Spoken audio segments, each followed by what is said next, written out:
21ஆம் நூற்றாண்டில் உலக நாடுகளை வழிநடத்தும் உறுதியான தீர்மானத்துடன் இந்தியா முன்னேறி வருவதாக பிரதமர் நரேந்திர மோடி தெரிவித்துள்ளார். குஜராத் மாநிலத்திற்கு இன்று சுற்றுப்பயணம் மேற்கொண்டுள்ள அவர் காந்தி நகரில் அமைக்கப்பட்டுள்ள சம்ராட் சம்ரிதி அருங்காட்சியகத்தை திறந்து வைத்தார். இந்திய கலாச்சாரம் மற்றும் ஆன்மீக பாரம்பரியத்தை வெளிப்படுத்தும் வகையில் வடிவமைக்கப்பட்டுள்ள இந்த அருங்காட்சியகத்தில் பாதுகாத்து வைக்கப்பட்டுள்ள அம்சங்கள் குறித்து பிரதமருக்கு எடுத்துரைக்கப்பட்டது. அவற்றை ஆர்வத்துடன் கேட்டறிந்த பிரதமர் அங்கு சேகரித்து வைக்கப்பட்டிருந்த பழங்கால ஓலைச்சுவடிகளையும் பார்வையிட்டார்.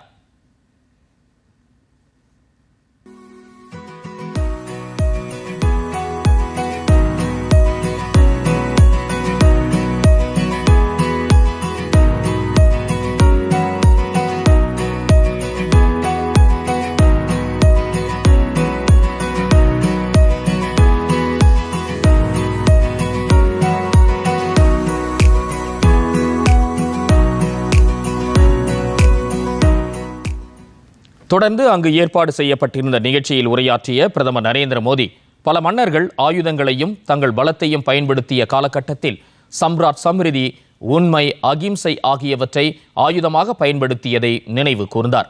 இந்தியாவின் தொன்மை வாய்ந்த வரலாற்றின் சின்னமாக இந்த அருங்காட்சியகம் திகழ்வதாகவும் அவர் குறிப்பிட்டார். இந்த அருங்காட்சியகத்தை பார்வையிடும் அனைவரும் ஜெயின் பாரம்பரியத்தின் போதனைகளை உலகில் மூலை முடுக்கெல்லாம் கொண்டு சேர்க்க வேண்டும் என்று பிரதமர் கேட்டுக்கொண்டார்.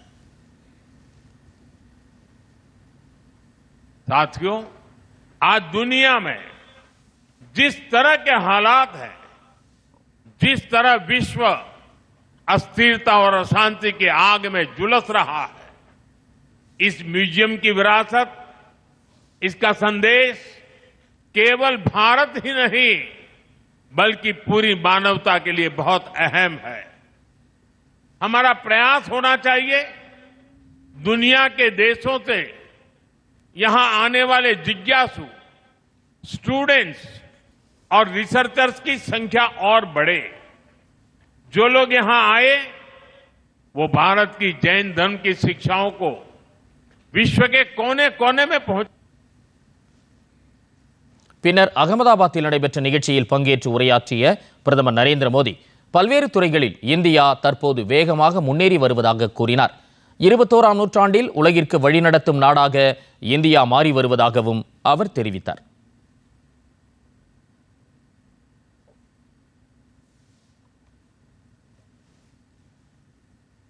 साथियों, आज का ये दिन make in India, make for the world, इस मंत्र को सही मायने में चरितार्थ करता है.